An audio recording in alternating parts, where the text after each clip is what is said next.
Elisa, Kane, and BJ inched behind the other passengers down the portable tunnel that led to the airplane. The Friday evening New York to Dallas flight was fully booked. BJ D'Elia was saddled with camera gear slung over his shoulder and strapped to a wheeled cart that he pulled behind him. Kane carried the camera itself because BJ couldn't handle one more thing. By rights, they should have had a soundman with them, but Kane hadn't been able to get another plane ticket on the flight on such short notice. It was just as well. Kane was always being naked about keeping expenses down on his stories. Without the extra crew guy, he saved on travel expenses, hotel room, and salary. BJ, God love him, was able to do both the camera and audio work well. Kane and BJ took their seats next to each other in the row in front of Elisa and Lauren Hampton. The subject of the commuter relationship is. The plan was for BJ to point the camera over the back of his seat, recording Elisa's interview. The airline had been happy to accommodate the seating arrangement when told that the story was not about air travel safety.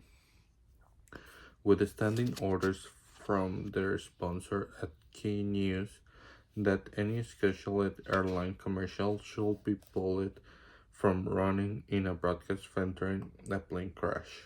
Kent was well aware that the air carriers were extremely sensitive to their images.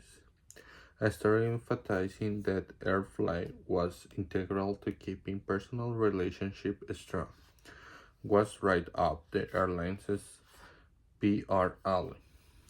The press information people were here to accommodate the news crew and very apologetic that they couldn't guarantee the fourth seat for the soundman. Kane was glad he had been able to get this shit together so quickly. At the very end of Cindy's pregnancy, he should limit his time away from home, so it was good to do all the out of town work he could now. And truth be known, he was relieved to be getting away from his wife for the weekend. He had turned a deaf ear to Cindy's last round of hysterics this morning when she vented her resentment that he was leaving her alone. Kane was getting very good at appearing to be listening sympathetically, while actually not letting her words affect him. He was tired of Cindy's exhausting tears, losing patience with her endless complaints and nagging. If things didn't improve once the baby was born, he didn't know what he was going to do. This weekend will provide a respite from the miserable situation at home, and Kane welcomed it. At least at work he knew what he had to do, and accomplished it.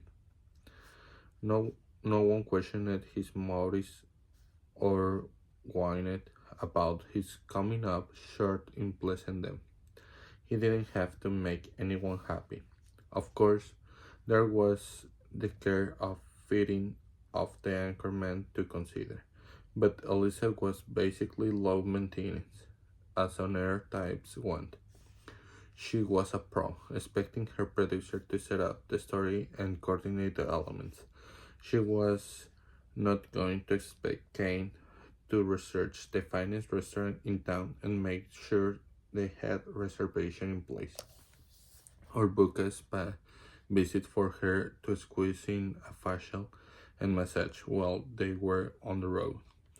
Alyssa wanted to get the job done, and at the end of the day, was just as happy to go back to her hotel and order room service. Any personal needs she had, she scheduled herself. Kane pulled the seatbelt tight across his lap, laid his head against the back of his shirt and closed his eyes as the plane began to taxi down the runway. He could think of a few of Elise's personal needs he'd love to take care of for her. While the plane made its slow ascent, he fantasized about how Elisa would respond to any overtures he might make. With MacBridge cheating on her and out of the picture, Elisa must be feeling vulnerable. This could be a good opportunity. But Elisa knew he was married and knew Kane was awaiting his first child. Everything he knew about her suggested that she wouldn't be the kind of woman who would consider getting involved with a married man. Nor had Elisa had never shown any attraction to him, but you could never tell. There was something about being on the road. People did things well. They were traveling on assignment, things that will never happen in New York at the attention field at Broadcast Center. Inhibition came down in the freewheeling atmosphere.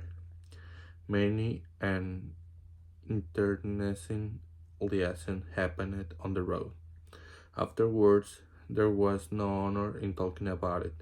The motto was, "What goes on the road stays on the road. Road rules, no rules."